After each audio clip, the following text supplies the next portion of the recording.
Some of the challenges that face new teachers is in terms of how do I make sure that my lesson plan fills what I'm going to do? How do I know that I've reached all my kids? How do I gauge the worthiness of a lesson?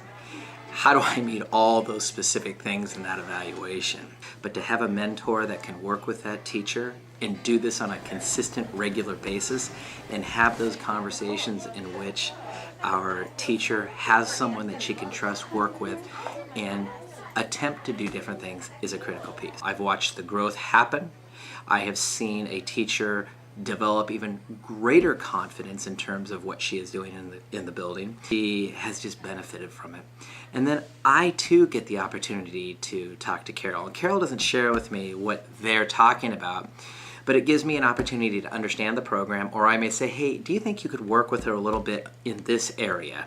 Because sometimes when you are coming at it from a colleague to colleague, it's much easier than a principal saying, you'll do it this way or it needs to happen that way. But when you have a colleague talking to a colleague in terms of that support, the coaching helps out tremendously. Helped me with guiding my instruction, especially at the beginning of the year when I was just kind of lost what kind of resources I can use, what kind of textbooks, course books, curriculum I could use. She was always there. She was just full of ideas, and then we just selected the few that I could really try with my kids, and then they were all really, really good suggestions, and I'm using those.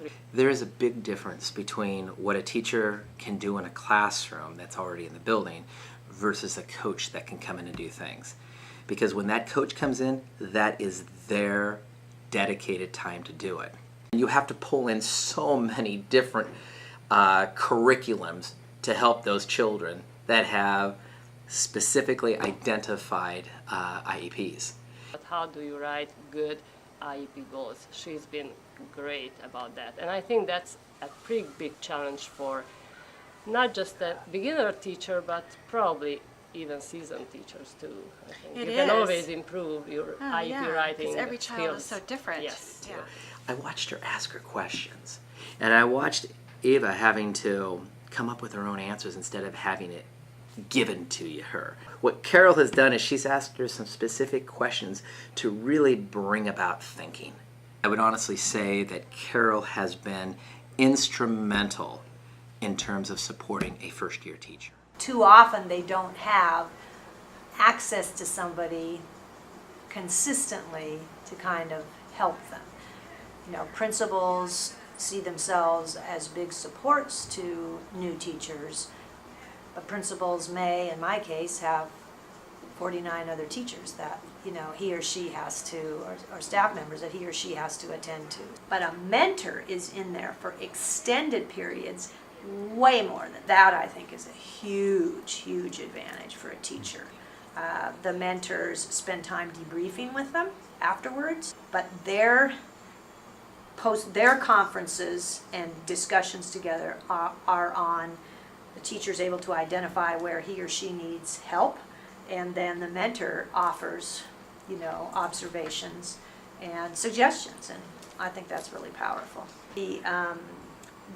The mentor helped her with the classroom management, tightening up the structure, and the amount of engagement of the kids, I could obviously tell, was significantly better. And so having support when you are starting out in your career and such, I think is tremendously important. A lot of buildings have done things ad hoc over the years, but it's nice to see some kind of formalized effort that provides them with support, provides them with a mentor who can actually sit and talk to them about instruction and about classroom management and about planning and preparation. And it's it's scheduled. It's going to happen. It's not an ad hoc thing. It's not catching somebody in the staff room and I have a question for you. Another aspect in terms of challenges and such, traditionally in Portland we hire very late. And I know a number of teachers who were actually hired a day before school started or that type of thing. And to imagine coming into that situation and not having any kind of support is really difficult. And so I'm glad we're able to do this. I hope we continue to do this and make this a permanent part of our practice. Another aspect of this is that each teacher has unique needs and such. And for the last few years it seems like we've had one size fits all professional development. You get in your car and you drive to your job alike, and the whole aspect of that process is problematic for lots of reasons. But it's basically everyone's getting the same thing, and be it new teachers, be it established teachers, veteran teachers, they all have different needs in different areas, and one of the things we really need to focus on is how do we differentiate that.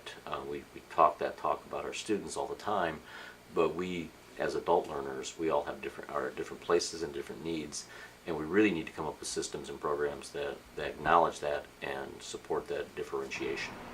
Said that some of the students go back and they erase and they're really frustrated. Is there a process in place that we can lift that anxiety from the child? Maybe Definitely, that sounds great. I also have used paper where there's the gray line and the white line, and I've had, if you're going to add something, you could put it in the gray line. For a lesson that I saw that you were doing the heart, and then they were putting things in there that were meaningful to them. So it's almost like you don't need to do this lesson because you already have some things that they can draw on. So should we skip that one? Yeah, Okay. this is the same. Discovering small moments. I'm sorry to jump back. I'm just thinking of something about your students of color as far as the brainstorming goes. Were you able to bring those elements in of different cultures and that's- things that are dear to them? And that's one thing that I'm going to use my 2 weeks off, is to really find some literature of examples of that, because when I was looking through the writing binder, there was some, but I want to be able to find books that really represent what my class looks like. So there's so many visible signs of these beginning teachers being ready and willing to apply best practices and strategies that may not be familiar to them, and they've got these great ideas of what it means to be a great teacher. And then there's that art of being a teacher that is the action and how to actually make it happen and to make it authentic and to be consistent and all those things. I think to be able to walk in and say, oh my gosh, that is an intentional strategy, that is an intentional strategy, and they're using them because they chose to use them, and it's having a positive effect in their classroom. It's about communicating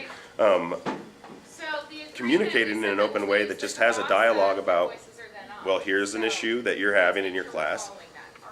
You know about all these strategies. What do you want to try? And they usually pick ones that we talk about, but that they've heard of or they're familiar with, and it's just selecting something that fits for them. And then I think that once you apply a strategy like that, that is their choice. For me to be able to come back and really shine a light on what they are doing physically in their classrooms, that is because they've made a plan to make a change and they started doing something new. I like shining that light on it and letting them know that they have a lot of power. It's most visible when I look at the growth that's happened since September with all of my beginning sides are the teachers. same length. Is they this a all triangle that has two appear to sides that have are the same length? Give me a little bit thumbs up more for yes. To have someone who's coming in every other week and who's there just to have those conversations with you. And I feel like when I'm talking with Joshua, that's when I start kind of getting my best ideas, or at least starting to spark something that then I can think about more later. And I just don't know that there's enough time in the normal day for reflection because it's just so busy. And so it's nice to have someone who's like sort of forcing you to stop and take the time to reflect, and then that's how you're going to improve your teaching. So for me, because that's the way that I sort of process, it's very helpful. Just having someone who's had different experiences and has different, has taught at different schools and with different programs and with different types of kids. Like the more input, the better, I think, for me. Yes.